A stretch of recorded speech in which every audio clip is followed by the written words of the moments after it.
आज का दिन एक भारत के किसानों के लिए एक बड़ा स्वर्णिम दिन है। मक्के की हाइब्रिड प्रजाति के बारे में एक समझौता हुआ है। जो हमारा ये समझौता हुआ है निश्चय ही किसानों के लिए एक मील का पत्थर साबित होगा। आज के दिन पर हेक्टेयर 3 टन 4 टन का प्रोडक्शन होता है। हम टारगेट रख रहे हैं कि 8 टन से 9 टन का प्रोडक्शन होगा, तो ऑलमोस्ट हम कह सकते हैं कि दुगुना प्रोडक्शन करने का टारगेट हम रख रहे हैं। किसानों के कल्याण के लिए आज नई दिल्ली में भारतीय कृषि अनुसंधान संस्थान और उत्तर प्रदेश डिस्टिलरी एसोसिएशन ने एक समझौता ज्ञापन पर हस्ताक्षर किया। समझौता ज्ञापन पर भारतीय कृषि अनुसंधान के निदेशक ए.के. सिंह और यूपीडीए के अध्यक्ष एस.के. शुक्ला ने किया। इस मौके पर आईसीआरएस के डॉक्टर फिरोज, यूपीडीए के उपाध्यक्ष मनीष अग्रवाल, जनरल सेक्रेटरी रजनीश अग्रवाल उपस्थित रहे। इस समझौते के बाद भारतीय कृषि अनुसंधान और यूपीडीए मिलकर मक्के की खेती को बढ़ावा देंगे और पेट्रो ऊर्जा के क्षेत्र में रॉ मटेरियल को बढ़ावा देगी। इस करार का पहला परीक्षण गोरखपुर में किया जाएगा। यूपीडीए के अध्यक्ष और आईजीएल की बिजनेस हेड एस.के. शुक्ला ने समझौते को भारत के किसानों के लिए स्वर्णिम बताया और कहा, आज मक्के की हाइब्रिड प्रजाति के बारे में समझौता हुआ है। उन्होंने इस समझौते को मील का पत्थर बताया और कहा कि इस समझौते से किसानों की उत्पादकता बढ़ेगी। आज का दिन एक भारत के किसानों के लिए एक बड़ा स्वर्णिम दिन है, जिसमें उत्तर प्रदेश डिस्टिलरी एसोसिएशन और भारतीय कृषि अनुसंधान संस्थान पूसा रोड दिल्ली के बीच में मक्के की हाइब्रिड प्रजाति के बारे में एक समझौता हुआ है। देखा जाता है कि अक्सर करके किसानों को सही किस्म की बीज नहीं मिल पाती। उन बीजों को किस तरह से जो है उनकी फार्मिंग करनी है, कब कितना फर्टिलाइज़र डालना है, कैसे उसकी प्रोग्रेस करनी है और कब उसकी हार्वेस्टिंग करनी है। तो ये एक जो समझौता है वो मील का पत्थर साबित होगा। इस वैरायटी को, इस प्रजाति को यूज़ करने से किसानों की उत्पादकता बढ़ेगी। पहला वो वैराइटल चेंज आएगा मार्केट में, जिससे कि उत्पादकता के साथ साथ उससे कैसे एथेनॉल की रिकवरी को बढ़ाया जाए और प्राइम मिनिस्टर के विजन E20 को कैसे पूरा किया जाए। तो आने वाले समय में जो हमारा ये समझौता हुआ है निश्चय ही किसानों के लिए एक मील का पत्थर साबित होगा। उनकी उत्पादकता बढ़ेगी, इंडस्ट्री ज़्यादा से ज़्यादा एथेनॉल का उत्पादन करेंगी और DDGS जो इसका वेस्ट निकलता है वो पशुओं के लिए अल्फा टॉक्सिन, जो आजकल ज़्यादा जो है प्रोटीन टॉक्सिसिटी रहती है उसमें, उसको भी दूर करेंगे। हमारे वैज्ञानिक लगातार लगे हुए हैं और ये शोध यहीं रुकने वाला नहीं है। प्रतिवर्ष हम लोग और उन्नत किस्म की वैरायटियों का आपके संस्था के माध्यम से किसानों तक पहुंचाएंगे और उनका फील्ड ट्रायल करके निश्चय ही ये जो है E20 विजन में एक मील का पत्थर साबित होगा। यूपीडीए अध्यक्ष एस.के. शुक्ला ने बताया कि यह समझौता किसानों का भाग्य बदलने वाला समझौता है। उन्होंने कहा कि हम किसानों को उन्नत किस्म के बीज मुहैया कराएंगे, जिससे उनकी उत्पादकता में वृद्धि होगी। देखिए, सबसे बड़ी चीज़ है कि किसानों के लिए डायरेक्ट इंडस्ट्री इस बीच में आई है। एक तो रिसर्च संस्थाएं हैं, इंडस्ट्री है और किसान हैं। हम उनको यहाँ से उन्नत किस्म का बीज ले जाके उन पहुँचाएंगे, उनको फार्मिंग प्रैक्टिसेस के बारे में देंगे, तो निश्चय ही उनकी पैदावार बढ़ेगी, उत्पादकता बढ़ेगी।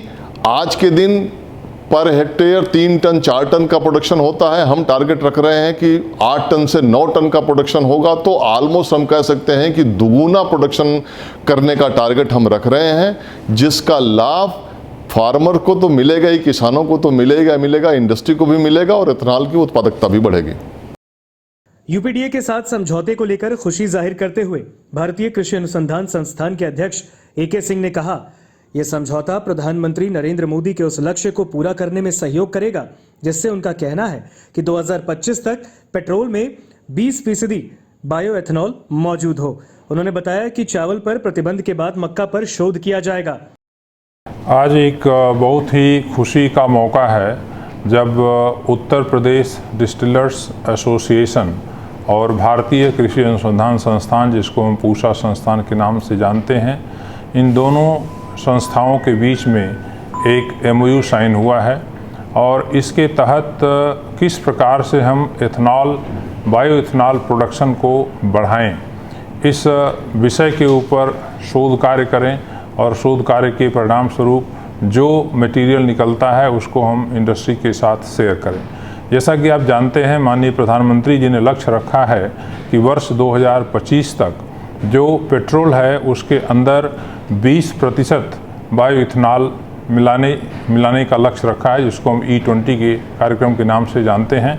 और इस लक्ष्य को अगर हमें पूरा करना है तो करीब 10 बिलियन लीटर्स बायो इथेनॉल की आवश्यकता होगी और इसमें से 50% के आसपास की मात्रा जो है वो मोलेसिस, जो शुगर इंडस्ट्री का बाई प्रोडक्ट है, उससे पूरी की जा सकती है।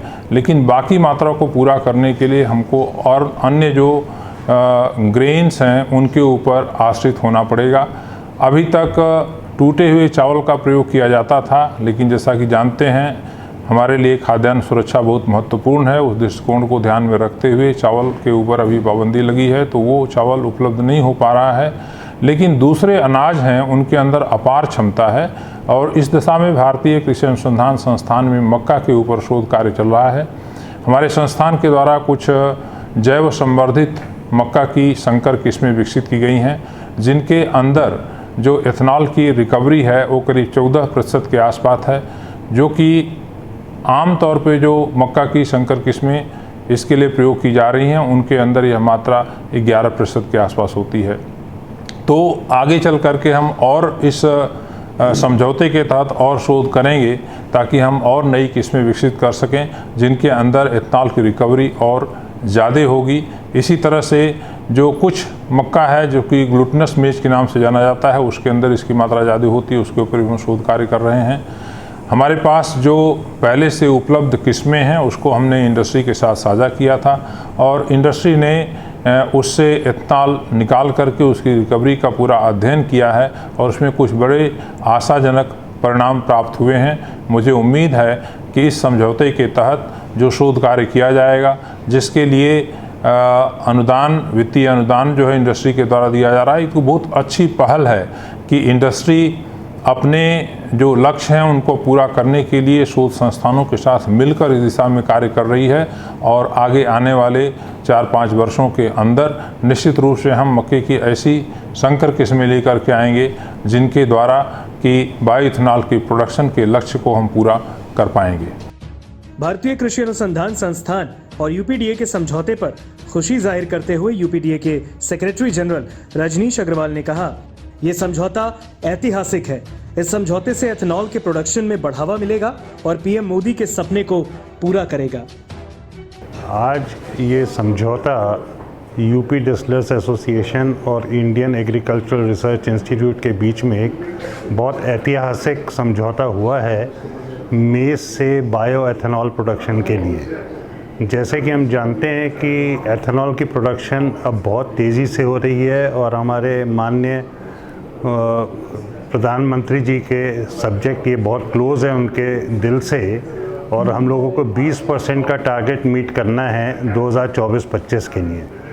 100 मिलियन लीटर एथेनॉल प्रोडक्शन के लिए हमारा टारगेट है, जिसमें से अभी तक ऑलमोस्ट 50% शुगर केन से बन रहा है, बट आने वाले समय में शुगर केन से ज़्यादा अब ग्रेन्स के ऊपर हमारी डिपेंडेंसी है।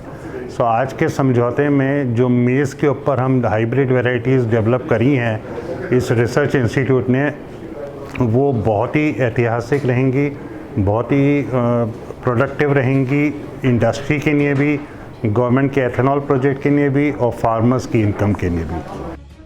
भारतीय कृषि अनुसंधान संस्थान और UPDA के समझौते को गोरखपुर के लिए ऐतिहासिक बताते हुए IGL के जनसंपर्क अधिकारी सुनील कुमार मिश्रा ने खुशी जाहिर की है।